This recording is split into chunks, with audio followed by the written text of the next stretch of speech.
급성 웨이도염은 오염된 물이 귀 속으로 들어가 염증이 발생한 상태인데요. 가장 흔하게 나타나는 증상 중 하나가 는 것인데, 힐링하러 갔다가 몸과 마음이 더 힘들어지면 안 되겠죠?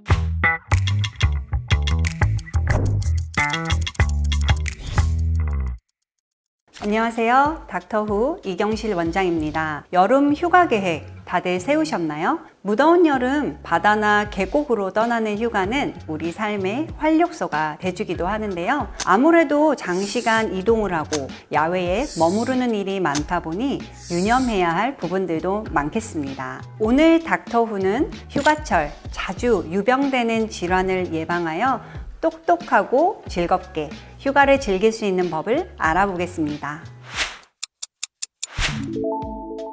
휴가를 마치고 일상으로 돌아왔는데 꾸벅꾸벅 졸리고 무기력한 경험 혹시 있으신가요? 흔히 여름 휴가 후유증이라고 일컫는 이런 피로나 집중력 저하는 빠른 일상생활 적응을 방해할 수 있습니다. 힐링하러 갔다가 몸과 마음이 더 힘들어지면 안 되겠죠? 휴가 기간 동안은 외국에 나가 시차가 달라 고생을 하거나 과음 등으로 평소보다 늦게 잠이 들곤 합니다. 불규칙한 수면 시간은 생체 리듬을 깨서 피로감을 몰고 오기 때문에 일상 복귀 후엔 7시간에서 8시간 정도 충분한 숙면을 취하시고요. 졸리다고 해서 아무 때나 주무시기보단 수면 패턴을 정상화하기 위해 노력해야 합니다. 또 휴가 일정을 무리하게 계획해 출근 전날까지 열심히 노는 분들도 계신데, 업무 복귀 후 발생할 수 있는 집중력 저하를 방지하기 위해선 복귀 전 하루 정도는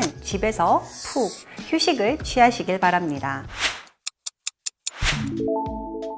아무래도 장시간 운전을 하거나 비행기를 타는 경우가 많으실 텐데, 오랜 시간 고정된 자세는 근육의 피로도를 높이거나 척추 디스크에 무리를 줄 수 있습니다. 또 수상 레프트 같이 평소에 쓰지 않던 근육들을 무리하게 쓰는 경우도 많아 통증이 발생할 수도 있는데요. 먼저 고정된 자세로 장시간 계셔야 하거나 무리한 운동을 할 시 중간중간 스트레칭을 꼭 해주셔야 합니다.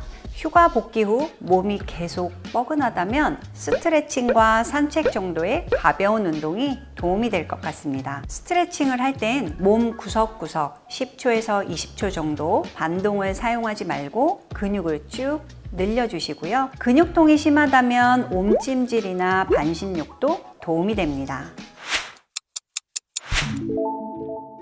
체질에 따라 유독 멀미를 많이 하시는 분이 계시는데, 장시간 이동을 하는 경우가 많은 휴가철에 특히 곤혹스러우실 거예요. 멀미를 줄이려면 머리를 좌석 뒤에 가급적 딱 붙이고 의자를 조금 눕힌 자세를 취하는 것이 좋습니다. 요즘은 차량에 탑승해 스마트폰을 보는 분들도 많이 계신데, 멀미라는 것이 불규칙한 움직임에 대한 신체 반응이거든요. 때문에 차량의 가속과 감속 등 신체 움직임에 반응하기 어렵도록 책이나 스마트폰에 집중하면 멀미가 심해질 수 있습니다. 장시간 차를 타게 된다면 경치 구경도 할 겸 창밖 멀리를 응시하는 것이 좋습니다. 사실 가장 확실한 건 먹거나 붙이는 멀미약인데, 붙이는 약은 종류에 따라 수시간 전에 붙여야 되는 경우가 많으니까 미리 구비해 두시면 좋겠습니다. 여름철 태양에 장시간 노출되면 피부는 물론 모발까지 자외선 때문에 손상될 수 있습니다. 때문에 햇빛에 긴 시간 노출될 것 같다면 긴 옷과 모자를 착용하거나 SPF가 30 이상인 선크림을 꼭 발라주시길 바랍니다. 바다 등 물에 들어갈 계획이라면 꼭 워터프루프 선크림을 챙겨주시고요.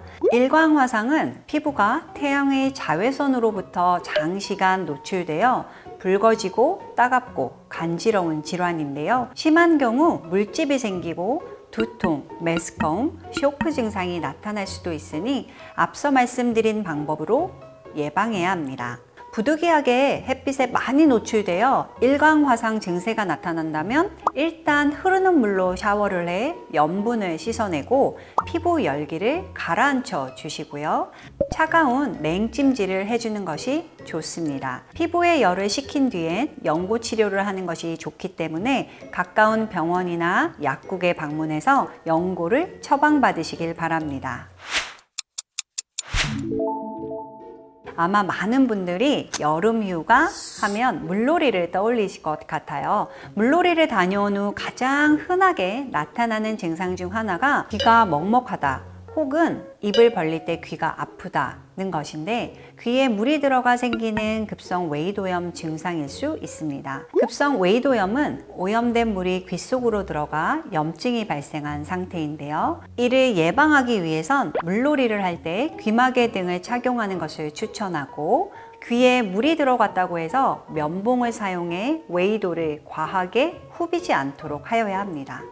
물놀이 시 귀에 물이 들어갔다면 물이 들어간 귀를 아래쪽으로 향하게 하고 귀를 가볍게 흔들어주면 대부분의 물이 빠지게 됩니다. 이렇게 한 다음에도 귀 속에 남아있는 소량의 물은 체온으로 인해 자연히 증발하면서 없어지므로 무리하게 면봉으로 귀 속을 닦아낼 필요는 없습니다. 산이나 풀숲으로 가게 되신다면 진드기를 조심하셔야 합니다. 진드기를 매개로 하는 감염병인 찌찌가무시증, 중증열성 혈소판 감소 증후군은 심각한 경우 사망에까지 이르는 무시무시한 질환입니다. 때문에 풀숲 등에 가시는 경우 되도록 밝은색 긴 옷을 입고 약국에서 파는 진드기 기피제를 사용해 주시고요. 풀 위에 절대 바로 앉지 마시고 기피제를 뿌린 돗자리를 깔고 앉아주세요. 귀가 후엔 즉시 샤워를 하고 옷과 모자 등은 바로 세탁하시길 바랍니다. 만약 야외 활동 후 물린 자국이 관찰되거나 2, 3주 후 발열, 발진 등 증상이 나타나면 찌찌가무시증을 의심하고 즉시 병원에 내원하셔야 합니다. 오늘 닥터후는 여름 휴가를 대비한 건강 지식에 대해 알아보았습니다. 더운 여름 몸과 마음이 지치신 분들이 많으실 텐데 오늘 배운 내용을 꼭 유념해서 누구보다 즐겁고 행복한 여름 휴가 즐기시길 바라겠습니다. 닥터후는 다음 시간에 더 유용한 주제를 갖고 찾아오겠습니다. 감사합니다.